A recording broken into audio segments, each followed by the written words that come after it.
একটা একদম সুন্দর ফার্স্ট ক্লাস হয়ে গেছে কি, তাই না? কলকাতায় দারুণ বৃষ্টি হয়েছে, বেশ ঠান্ডা লাগছে। তো তোমরা কেমন আছো বলো, কাদের কাদের ওখানে বৃষ্টি হচ্ছে একটু জানিও। আমাদের কোচবিহারে, মানে আমাদের কোচবিহার যাকে নিয়ে আমার এখন কন্টেন্ট, সেখানেও তো মারাত্মক বৃষ্টি হয়েছে এবং বেশ সব জায়গাতেই বেশ ঠান্ডা ঠান্ডা ওয়েদার হয়ে গেছে। কিন্তু দেশের বা আমাদের রাজ্যের অবস্থা, দেশের কথা না, আমাদের রাজ্যের অবস্থা খুব একটা ভালো নয়, পরিস্থিতি খুব একটা ভালো নয়। চতুর্দিকে বিভিন্ন রকম গণ্ডগোল হচ্ছে। কি হবে আগামী দিনে আমরা সাধারণ মানুষ বুঝতেও পারছি না, যারা সাথেও নেই পাশেও নেই তাদের সঙ্গে কি হবে না হবে কিছুই বুঝতে পারছি না। যাই হোক আগামী দিনে দেখব, কিন্তু যেটা হচ্ছে এত হিংসা, এত কোনো কিছুই ঠিক না। যেই করুক, যারাই করুক, প্রতিশোধের আগুনে সবাই জ্বলছে, এতটাও বোধহয় ঠিক না। যাই হোক, আমি কি আর বলে বন্ধ করতে পারবো না? আমার কথা কেউ শুনতে আসছে, আমার কথা যারা শুনতে আসবে, আমার ভালোবাসার ভিউয়ার্স। দুদিন ভিডিও দেইনি, মাঝে মাঝে মনে হয় ভীষণভাবে মিস করি, কোথাও গেলেও মিস করি। হঠাৎ করে মনে পড়ে, আরে আমার তো আরও একটা পরিবার আছে, কর্মজগতের বাইরেও আমার তো আরেকটা এই জগতও আছে, যেখানে প্রচুর ভিউয়ার্স হয়তো হয়তো মেবি জানি না, আমার ভিডিওর জন্য একটু হলে অপেক্ষা করে। তো তাদের জন্যই তোমাদের কিছু কথা বলতে এসেছি। ভীষণই ক্লান্ত। বাড়িতে থাকা একরকম, আর বাড়ির বাইরে থাকা রুটিনের বাইরে চলে যায় সব কিছু। তো এই হচ্ছে গিয়ে কথা। তো ভিডিওটা করছি প্রিয়াকে নিয়ে, সুন্দর ভিডিও, সমস্ত কিছু ভিডিও। এত সুন্দর তরমুজ জেলি খাচ্ছে যখন, এত সুন্দর ক্যাজুয়াল কথাগুলো বলছে প্রিয়া, খচখচ করে তরমুজ খাচ্ছে, আর মানে এত সুন্দর করে তখন কথাগুলো বলছে, ভাল লেগেছে। মানে খাওয়াটা ওর একেবারেই ভালো না, কিন্তু সেই গ্রামের সেই সাদাসিধা প্রিয়াকে কিছুক্ষণের জন্য যেন আমি আবার খুঁজে পেয়েছিলাম, যে প্রিয়াকে, এপি ব্লগসের প্রিয়াকে আমি খুব ভালোবাসতাম অ্যাজ আ ব্লগার হিসেবে। কিন্তু ওই যে একটা খুচুনি মার্কা টাইটেল, খুচুনি মার্কা কথা, যার জন্য কন্ট্রোভার্সি করতে যাওয়া, রোজ তো আর ওকে নিয়ে বসা হচ্ছে না। রোজ কিছু বসার দরকারও নেই। যেমন গয়নার ভিডিওটা আমার এখনও দেখা হয়নি, সবসময় দেখা হয়ে তো ওঠে না, বলো, সব ভিডিও কি সবার দেখতে পারি? তো এটা টাইটেল দেখে গিয়ে দেখলাম, আবার দেখি, তো দেখলাম যে ওর কিছু সম্পর্কে কথা বলেছে, ইউটিউবের সম্পর্ক। হ্যাঁ, কিছু ধূর্ত কন্ট্রোভার্সি ক্রিয়েটারের সাথে ওঠা বসা করেছিল, কিছু ধূর্ত ব্লগার, তার মধ্যে গুরুমা, এদের সঙ্গে ওঠা বসা করেছিল। মৌকে বাদে দিলাম, মৌয়ের সাথে ওর ইগোর প্রবলেম হোক, ভিউজের প্রবলেম হোক, কী প্রবলেম আমি জানি না, কিসের প্রবলেম আমি জানিও না, কিন্তু এইসব কন্ট্রোভার্সি ক্রিয়েটার এবং কিছু ব্লগারের সাথে মিশে ও অনেকটা ডিপ্রেসড হয়ে গেছিলো। এবং বলছে ক্রাউড ফান্ডিং, কেন বারবার এই জিনিসটা তুললে প্রিয়া? কেন তুললে? তুমি বলছো তোমার কে এখন সেই জিনিসটা সবাই বলা বন্ধ করে দিয়েছে? না গো প্রিয়া, যারা বলার, যারা রাখার, তারা মনে রাখার তারা করবে, কারণ তুমি কাজটা ঠিক করোনি। ক্রাউড ফান্ডিং তুমি তুলেছো, ভালো কথা, ক্রাউড ফান্ডিং করেছো, সব ভালো কথা, কিন্তু দেখো তুমি সঠিক জায়গায় কাজে লাগাওনি বলেই কিন্তু তোমাকে বলতে হচ্ছে। তুমি যতই বলো পুনের ট্রিটমেন্টের ট্রিটমেন্টের খরচ আর একটা বিএমটির খরচ যেটা তুমি তুলেছিলে, সেই খরচটা এক নয়। তুমি মুখ খোলালে, মুখে তুললে, তাই আমিও সেই কথা নিয়ে বললাম। তোমাকে কেউ কিছু বলে না, এটা ভুল কথা, বলে বলে মানুষ থকে গেছে। কিন্তু তুমি ওই শুকিয়ে পড়া অভ্যেসটা যখনই করো, তখনই আবার তোমার কমেন্ট বক্সে বলতে কিছু কথা দেখি, এবং আমিও কিছু কথা বলি যে নেই নেই নেই নেই করে শুকিয়ে পড়ো, কারণ টাকাগুলো তো আছে তোমার কাছে, নেই যে তা না। এবং কখনো প্রয়োজন হলে তুমি নিশ্চয়ই সেগুলো ব্যবহার করবে, কিন্তু ছেলের অসুখ হলে, বাচ্চার অসুখ হলে তুমি বিশেষত বেশি শুকিয়ে পড়ো। একদম নেই, একদম হাত শূন্য, তাই প্লেনে পাঠাবো না, তাই ট্রেনে পাঠাবো, ওখানে গিয়ে হোটেলে পয়সা খরচা করাবে না, এইসবগুলো তুমি করো, তার জন্যই তোমাকে বলতে আসতে হয়। আর তখন তুমি ডিপ্রেশনে ছিলে, এখন তুমি ডিপ্রেশনে নেই, আর বলছিলে কি সব ভালো ভালো কমেন্ট, ভালো ভালো এই, তা নয় গো।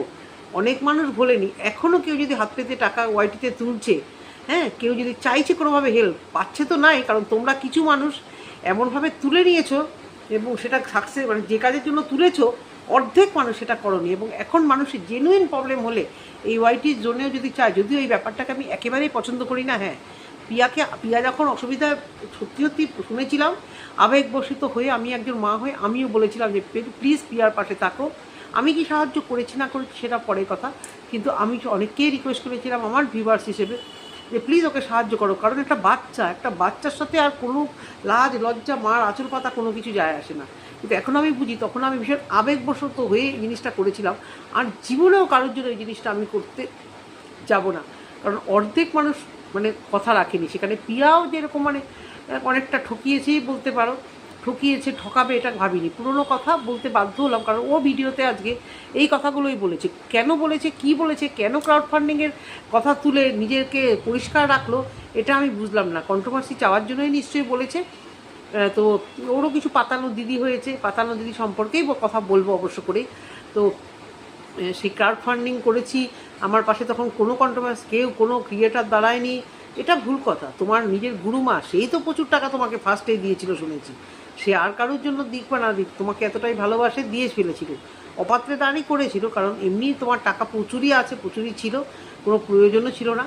তো তারও প্রচুর ছিল, তোমাকে দিয়েছে। আর কিছু কন্ট্রোভার্সি ক্রিয়েটার, জানি না কারা তারা কী টাকা দিয়েছে না দিয়েছে, কিন্তু কন্টেন্টের লোভে তোমার আশেপাশে ঘুরঘুরিয়েছে এবং টাইম মতো তোমার পাশ থেকে সরেও গেছে, এটাই তুমি বলতে চাইছিলে। তারপরে তুমিও বা কেন এইখানে এসে, অবশ্য তোমাদের ওই সময়টা যখন আমি ছিলাম না ইউটিউবে, হয়তো এইটাই ট্রেন্ডিং ছিল যে ব্লগার মিশবে কন্ট্রোভার্সি ক্রিয়েটারের সাথে, মিশে মিশে তুমি কিছু দেবে, তারা কিছু ছাড়বে, তোমার কল্পনাকে ছোট করার জন্য আরও বিশেষ করে কল্পনার নামে বলে বলে আরও তারা তাদের ভিউজ বাড়াবে, আর তোমার নামে গুণকীর্তন করে তোমার কাছে ভালো হবে, আর তুমিও তাদের সাথে মিশবে। ক্রাউড ফান্ডিংটা মাঝখানে হয়ে হয়তো সম্পর্কটা তোমার খারাপ হয়ে গেছে। তো আবারও বলার, এখনও বলার, কন্ট্রোভার্সি ক্রিয়েটার আর ব্লগার বন্ধুত্ব হয় না। ওয়াইটিতে সম্পর্ক যে যতই বলুক, স্বার্থ যেখানে আছে সেখানে বন্ধুত্ব থাকে না। এরকম অনেক আছে, স্বার্থ আছে বলেই। আমার সাথেও তো অনেকে মিশেছিল, কিন্তু অপর্ণাদি যে বান্দা সেরকম নয় হয়তো, সেখানে হঠাৎ করে পাল্টি খেয়ে অন্যরকমভাবে মেলামেশা হচ্ছে। সেই জন্য আমিও যেরকম তোমার মতো, তুমি যেরকম একা থাকো আমিও সেরকম একা থাকি। আমি বন্ধুবান্ধব গ্রুপ খুব ভালোবাসি, ভেবেও ছিলাম ইউটিউবে অনেককে দেখে যে বাহ, আমারও একটা এরকম গ্রুপ হলে তো ভালো হয়। না, শুধু ভিউজের জন্য কিন্তু নয়, তাহলে অনেকেই মাথা ঘাড় মুড়িয়ে অনেকের দলেই আবার ঢুকে পড়তে পারতাম, কিন্তু দূরে আছি, দূরের মতোই থাকি। তো পিয়া দেখলাম, হ্যাঁ 100বার তুমি বলেছো বটে কথাগুলো বলছো, তোমার এক দিদি আসবে বাড়িতে, কিন্তু দিদি, পাতানো দিদি, বি কেয়ারফুল, তুমি ঠিকই বলেছো। তার মানে তুমি দিব্যি ওয়াইটির এই সম্পর্কগুলো দিব্যি তুমি দেখো, যে এখানে দিদি পাতিয়ে, গ্রুপ পাতিয়ে, ভিতরকার খবর একটা গল্প করা, সেই গল্পটাকে ঠিক বিক্রি করার জন্য ওয়াইটিতে ক্যামেরা অন করে, মানে টাকা কতটা এদের কম, কতটা এদের যোগ্যতা কম, ভিতরকার খবর নিয়ে নিয়ে সবাই, কিছু কন্ট্রোভার্সি ক্রিয়েটার, একজন দুজন নয়, বেশ কয়েকজন মিলে মিশে ওই মন্দিরার দিদিদের মধ্যে ঢোকা, সেখান থেকে কন্টেন্ট নেওয়া, কারুর এটা ফাঁস করা, কারুর রেকর্ড ফাঁস করা, কারুর ভিতরে পারিবারিক খবর ফাঁস করা, কি পাচ্ছে কি তারা বিনিময় অর্থ। তাদের মনে কিছু সংশয়ও জাগছে না যে আমরা এটা কী করছি, আমাদের ট্যালেন্ট কোথায় এখানে। শুধু টাকাটা রোজগারি জীবনে সব, তারা পেরেছে, তাদের চ্যানেল বড় করেছে। সবাই পারে না, যেটা তুমিও বলছো যে তুমিও ভুল করেছো 100বার। আজকে তুমি একা চলো, খুব ভালো, এই ডিসিশানটা তো সত্যিই ভালো। ভিডিওতে এসব বলেছো, বলার কোনো দরকার ছিল না। তোমার দিদি এসছে, দিদি আসবে, তুমিও ভয় পাচ্ছ যে ওয়াইটিতে যা নোংরামো চলছে, তার মানে তুমি সবার ভিডিও দেখো, সব কিছুই খোঁজ রাখো, সত্যিই নোংরামো। সত্যি ওই ম্যান্ডিয়ান কোম্পানি, কিছু কন্ট্রোভার্সি ক্রিয়েটার আর ম্যান্ডি আর তার দিদিদের ওই গ্রুপ কোম্পানি, সত্যি নোংরা থেকে নোংরা। এই গলায় গলায় মিশবে, এই জন্মদিনে যাবে, গিফট দেবে, এই করবে, সব কটা মিলে আবার দুদিন পরে নিয়ে বলবে। এই জোন থেকে তারা আর বেরোতে পারে না। যতই মন্দিরা বলুক যে আমাকে নিয়ে ভিডিও তোমরা করো না, দেখি তো খাওয়া জোটে কি না, এই যে অপমানগুলো করে, তাতেও তাদের লজ্জা ঘৃণা কিছুই নেই। ওই মন্দিরাকে সকালবেলা উঠে 9টার সময় না দেখলে, না কন্টেন্ট করলে এদের হবে না, এদের কাজ যাবে না। মান সম্মান থাকলে ওয়াইটিতে নয়, এই কথাটাই পরিষ্কার বুঝে গেছি। ওয়াইটিতে যদি তোমাকে সাকসেস পেতে হয়, মান সম্মান, লাজ লজ্জা সব জলাঞ্জলি দিয়েই বসতে হবে বেশিরভাগ ক্ষেত্রেই। না হলে ওই আমাদের মতো কচ্ছপের গতিতে এগোতে হবে। সিদ্ধারা সোজা হলেই কচ্ছপের গতিতে এগোবে। তাতে যদি তুমি মেনে নাও ভালো কথা, কিন্তু পিয়ার ডিসিশান একদম ঠিক। ইউটিউবে কারোর সাথে সম্পর্ক না রেখে যে একা, কিন্তু মাঝে মাঝে তুমি বলছো তোমার এই কিছু দিদি আছে, ভিউয়ার্স আছে যারা নিঃস্বার্থভাবে তোমাকে ভালোবাসে। হ্যাঁ, যদি নিঃস্বার্থ ভালোবাসে, এই কিছু ক্রিয়েটারের সাথে মিশেছিলে, তারা কন্টেন্টের জন্য তোমার পাশে ঘুরঘুরাচ্ছিল, যার জন্য সম্পর্ক টেকেনি। কিন্তু এরা যারা তোমার সাথে মানে বিনা স্বার্থে মিশছে, এই সম্পর্ক না টেকার কোনো অসুবিধা নেই, তুমি তোমার দিক থেকে ক্লিয়ার, তুমি যথেষ্ট মানে বুদ্ধিমতী এই ব্যাপারটায়। তোমার বড় নিশ্চয়ই বুদ্ধি দেবে, এই সমস্ত দেখে আরও বেশি শিখবে। অ্যাকচুয়ালি এসব দেখে না আমরা সবাই শুধরে গেছি। যেমন তোমাদের এই ক্রাউড ফান্ডিং দেখে এখন মানুষের প্রয়োজন হলেও আর কেউ 5,000 টাকাও দিতে হয় না। 5,000 টাকাও এখন মানে কেউ কাউকে দিচ্ছে না এই জোনে, দেবেও না। কারণ এই যে ঠকে গেছে না মানুষ, ঠকে গিয়ে মানুষের এই হাল। যেমন রাজনীতির ক্ষেত্রে ঠকতে ঠকতে মানুষের আজকে এই অবস্থা। আবার যদি 5 বছর ঠকে যায় আবার মানুষ চিন্তা করবে পাল্টানো। ঠকতে ঠকতে যখন দেওয়ালে পিঠ থেকে যায় তখন মানুষ সত্যি অপশান খোঁজে। আর তোমার এই দিদি এসছে বাড়িতে, তিনি যেহেতু ভিউয়ার্স না, দেখাবে বলেছো পরে, তার সাথে তোমার আশা করি সম্পর্ক খারাপ হবে না, যেহেতু ওখানে কোনো স্বার্থ নেই। আমিও ভাবতাম, ভিডিওতে একবার দুবার বলেওছিলাম যে পিয়ার বাড়িতে আগে প্রায় ব্লগার আসতো, খাওয়া দাওয়া করতো, কোথায় এখন কি আর আসে না, নাকি পিয়া তাদের দেখায় না? তো হয়তো আসে না কারণ তুমি আর কাউকে প্রমোট করো না, তুমি বুঝে গেছো ধাক্কা খেতে খেতে। কারণ কেউ এসে ভালো কথা বলছে, কেউ বাইরে বেরিয়ে তুমুলভাবে নিন্দাবন্ধ করে বেড়াচ্ছে। এই জায়গাটা থেকে একদম তুমি ঠিক। আর এই যে বলছো এখন আমার সত্যি মনের কথা বলার মতো কিছু সাথী দরকার। সত্যি কথাই, মা, দিদি, বোন সেরকম থাকার পরেও মনের মতো বন্ধু, এই যে তোমার যারা আছে তাদের সঙ্গে তো সেইভাবে মনের কথা বললে তারা আবার সেটাকে নিয়ে খিচুড়ি পাকাবে। তুমি বলো আর না বলো, তুমি যতই নেমন্তন্ন খেতে যাও, যতই চাকুরি করতে যাও, তুমি যদি তাদের মনের কথা বলো আড়ালে আবডালে, তারা সেটাকে নিয়ে আলোচনা করবেই করবে, তাই না? তো সুতরাং, এবং ওয়াইটিতে তোমার কিছু ভালো ভিউয়ার্স আছে, তুমি সেটা গোপনই রাখো, বেশি হলাগলা করো না, তাহলে এরকমই হবে। কারোর মধ্যে কী আছে তো কিছু বলা যায় না। তবে তুমি যে ডিসিশন নিয়েছো যে ওয়াইটি কারোর সঙ্গে নতুন করে সম্পর্ক রাখবে না, একা থাকবে, একা চলবে, নিজের মতো নিজে যা হোক, এটাই ভালো। গ্রুপ নোংরা গ্রুপ, পলিটিক্স, বিশেষ করে তোমার এই গুরুমাদের এই গুরুমার দাদাকে নিয়ে হালাদালা করেছিলে, গুরুমার আত্মীয়দের সঙ্গে হালাদালা করো না। তোমার গুরুমা মন্দিরা একেবারে সুবিধার মানুষ নয়, একদম গাড্ডায় তোমাকে ফেলে দিতে সে দুবার ভাববে না, আবার স্বর্গে চলিয়ে দিতে দুবার ভাববে না।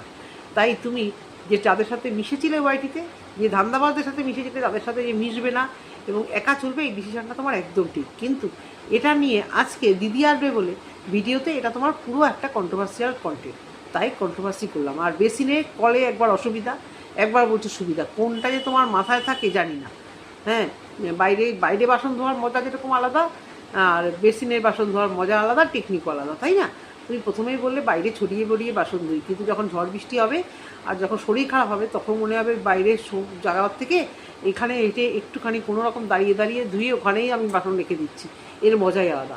তোমার ওই বাচ্চা সুলভ যেটা ভাল লাগলো, বাথরুমে তুমি বলছিলে খুব খুশি হয়েছো, বাথরুমের দরজা কোনো রকম একটু লাগিয়ে ওই নতুন বাথরুমে চান করেছো, এটাতেই তুমি খুব খুশি হয়েছো। এই যে একটা তোমার মধ্যে অরিজিনালিটি দেখলাম যে হ্যাঁ তুমি খুব খুশি হয়েছো, এটা দেখে সত্যিই ভালো লেগেছে। এটুকুই বলার। এই যে কন্ট্রোভার্সিয়াল খোঁচা দিলে, তোমাকে ক্রাউড ফান্ডিংয়ের জন্য খারাপ হতে হয়েছিল, এখন তুমি মানে শুধরে মানে এখন আর লোকেরা কেউ বলে না, এটা তোমার ভুল। লোকেদের চোখে তুমি এখনও অনেক খারাপভাবেই কিন্তু আছো। অনেকেই অনেক সেই ভালো লাগে না বলতে, সেই চিটিংবাজ, মিথ্যুবাদী এ সমস্ত কথাগুলো বলে। সেই জায়গা থেকে হয়তো সামান্য তুমি রেহাই পেয়েছো, কিন্তু তোমার ওয়াইটিতে কিন্তু তোমার সেই জায়গার নাম কিন্তু ঘোচে নেপিয়া।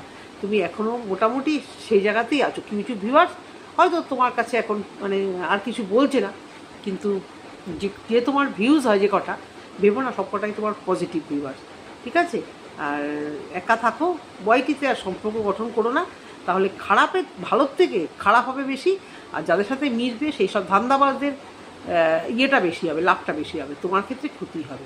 এটুকুই বলার ভিডিওতে। যদি তোমাদের ভালো লেগে থাকে অবশ্য করে একটা কমেন্ট করবে আর চ্যানেলটিকে সাবস্ক্রাইব করবে, ঠিক আছে? সবাই ভালো থেকো, সুস্থ থেকো, টাটা।